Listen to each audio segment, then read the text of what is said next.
Hi guys, for today's video, kakain tayo. Kain ka ng kain eh. Dito nga pala tayo ngayon sa Shokodo. Located at Bagumbong Road near SM Caloocan. Actually, araw-araw namin nadadaanin to.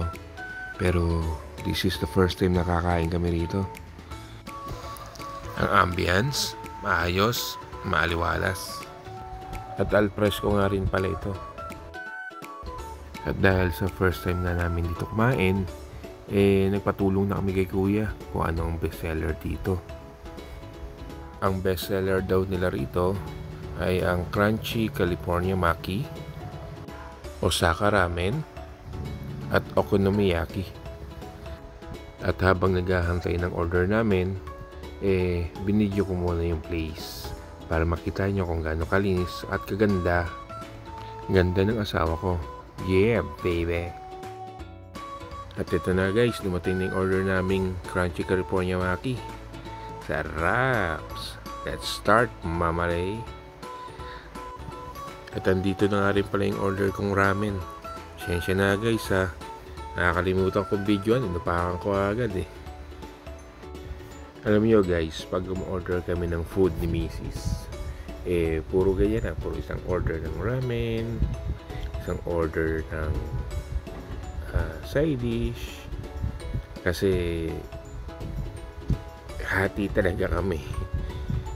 Hindi sa nagtitipid, pero parang nasanay na kami ganun na half-half kami. Kaya kung mapapansin nyo sa video, after ko mag-soup, change court kami. Siya naman at ako naman ang uupak sa California Maki. At ito nga guys, dumating na rin pala yung order namin, Okonomiyaki. Yun, change court ulit. So, ganun lang kami order, hindi yung tag-isa.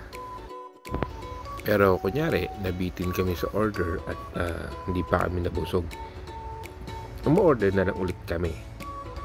Pero hindi yung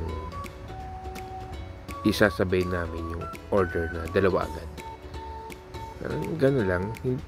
Hindi ko masabing nagtitipid eh. Talagang tinatsansya lang namin yung kaya namin ubusin. Kasi nung magjowa pa lang kami ni Mrs. Parang gano'n na kasing style namin eh. Kaya parang nasanay na kami at hanggang ngayon nadadala namin yung gano'ng style. Na pa isa-isa lang muna ang order, then pag nabitin, tsaka na lang kami ulit o-order. Ganon. At eto na nga, ubos na. Nadaan kayo sa kwento, no? Fast forward guys, dumaan nga pala kami dito sa 7-Eleven. Kasi bibilan namin ng pasalubong yung bagets namin. Kahit isang pirasong chocolate lang, masaya na yun. Ganun lang kasimple yung batang yan eh. At si Mama Lee na nga raw magbabayad kasi ako na daw sumagot ng dinner namin ngayon eh. Ayos.